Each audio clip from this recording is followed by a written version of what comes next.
ओम नमः शिवाय। मैं हूं ज्योतिर्विद पंडित दीपक दुबे और उपस्थित हूं आपके साथ फरवरी महीने का राशिफल लेकर। कैसा रहेगा यह महीना, करेंगे इसके ऊपर चर्चा। नए दर्शकों को बता दूं कि जो मेरा राशिफल होता है यह लग्न पर आधारित होता है।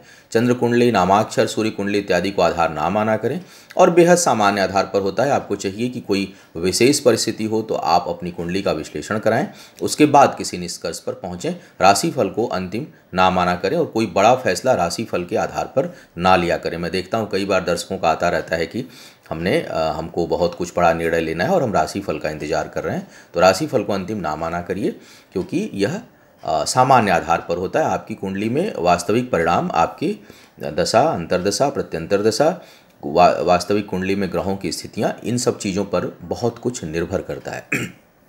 अब देख लेते हैं कि इस महीने में क्या विशेष है और उसका आप कैसे सदुपयोग कर सकते हैं। मैं टोने टोट के नहीं बताता हूँ, पूजा अनुष्ठान में खुद विश्वास करता हूँ और मैं उसके अनुसार आपको उपाय बताता हूँ। इस महीने जो विशेष दिन पड़ रहे हैं जिनको आप किसी अपने समस्या के समाधान के लिए प्रयोग कर सकते हैं, उसमें है 2 फरवरी मासिक शिवरात्रि पड़ रही है, शनिवार को पड़ रही है। इसलिए इस दिन रुद्राभिषेक, शनि अनुष्ठान, शिव संबंधी अनुष्ठान, स्वास्थ्य के लिए, धन के लिए, आरोग्य के लिए, शत्रु बाधा के लिए यह दिन बहुत अच्छा है। इस दिन इससे संबंधित कोई अनुष्ठान आप करा सकते हैं। 4 फरवरी को सोमवती अमावस्या पड़ रही है। सोमवती अमावस्या, मौनी अमावस्या भी इसे कहते हैं। इस दिन पितृ संबंधी कार्य, यदि कुंडली में पितृदोष हो तो श्राद्ध, कोई भी त्रिपिंडी श्राद्ध वगैरह या सामान्य श्राद्ध करना चाहें उसके लिए बहुत अच्छा दिन है।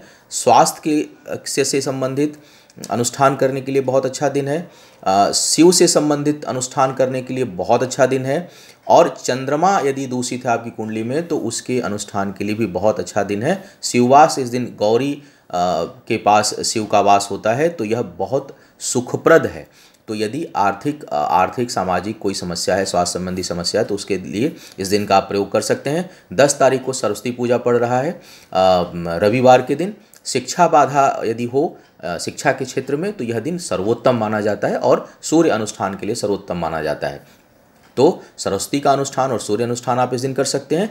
22 को संकष्टी चतुर्थी है, तो विघ्न बाधा, कार्य व्यापार में यदि आपके लिए बाधा आ रहा है तो वैसे तो गणेश जी का दिन बुधवार है, लेकिन तिथियों पर विशेष महत्व होता है और जब तिथि प्रभावी हो तो दिन का महत्व नहीं होता है। तो इसलिए आप भगवान गणेश के अनुष्ठान इस दिन आप कर सकते हैं यदि आपके कार्य व्यापार में कोई बाधा हो तो।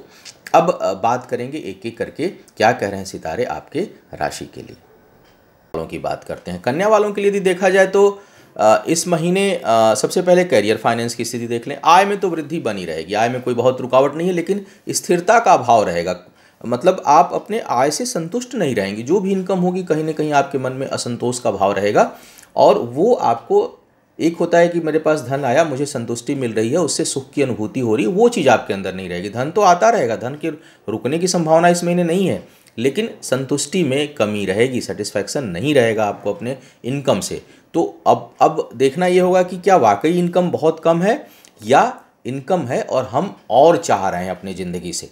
तो और चाहना बुरा नहीं है, लेकिन उसमें बहुत निराश होना या वर्तमान परिस्थितियों से लगातार दुखी रहना, ये थोड़ा आपके लिए नकारात्मक हो सकता है। तो थोड़ा प्रसन्नता का अनुभव करिए, आगे बढ़ने की इच्छा रखिए, अधिक धन कमाने की इच्छा रखिए, लेकिन जो मिल रहा है उसमें दुखी रहना समस्याओं का समाधान नहीं करने वाला है। तो थोड़ा इसकी एनालिसिस करिए कि संतुष्टि नहीं होने का कारण क्या है।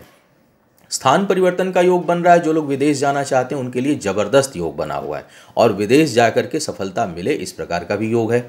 जो लोग विदेश से संबंधित बाहर जाने के लिए कोई शिक्षा, कोई कंपटीशन, कोई एग्ज़ाम देना चाहते हैं, उसमें सफलता के लिए बहुत अच्छा महीना है।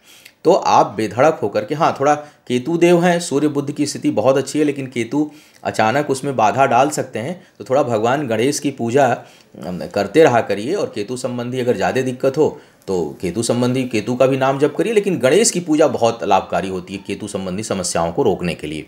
तो भगवान गणेश जी का ध्यान, उनको दूब अर्पित करिए, कपूर का दिया जलाइए और यदि बाहर जाने के लिए तैयारी कर रहे हैं तो मुझे लगता है कि सफलता मिल जाएगी और अच्छा समय है सफलता मिलने के लिए।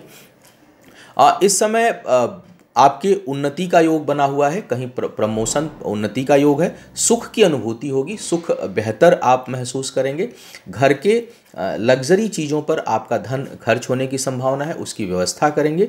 बहुत से लोगों के संबंध नए बन सकते हैं, अर्थात जिस संबंध में हैं, प्रेम संबंध में, रिश्ते में हैं, उसके अलावा नए रिश्ते बनने की भी संभावना बन रही है। बहुत से वैवाहिक लोग भी जो विवाह के अलावा, अपने वैवाहिक जीवन के अलावा संबंध बने, इस प्रकार का भी संकेत यह महीना दे रहा है। तो अब उस पर नियंत्रण करना है या नहीं करना है, ये आपके हाथ में है, लेकिन उसका योग कुंडली इस समय बना रही है आपकी कि नए संबंध आपके बने।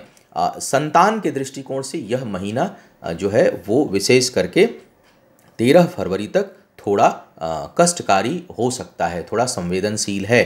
तो संतान को चोट चपेट लगने, उसके स्वास्थ्य का भय, और यदि उसकी भी केतु की दशा अंतर्दशा चल रही हो तो उसके खोने तक का भय हो रहा है। तो बच्चे को अपने कहीं अकेले नहीं भेजना है और उस पर आपको ध्यान रखना है। कुल मिलाकर यदि मैं इस महीने की बात करूं, आय ठीक ठाक है, संतुष्ट होना ना होना ये आपके हाथ में है।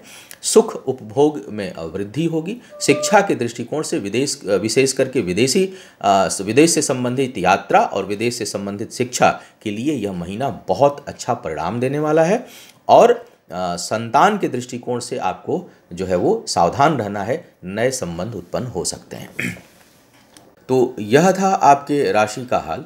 उम्मीद है आपको मार्गदर्शन मिला होगा और आप अपने समय को और बेहतर इससे बना पाएंगे। आपका आने वाला समय शुभ हो, आयु, आरोग्य और ऐश्वर्य की वृद्धि हो। इन्हीं शुभकामनाओं के साथ आपसे विदा लेंगे। पुनः मुलाकात होगी किसी नए विषय पर। तब तक के लिए मुझे आज्ञा दें। ओम नमः शिवाय।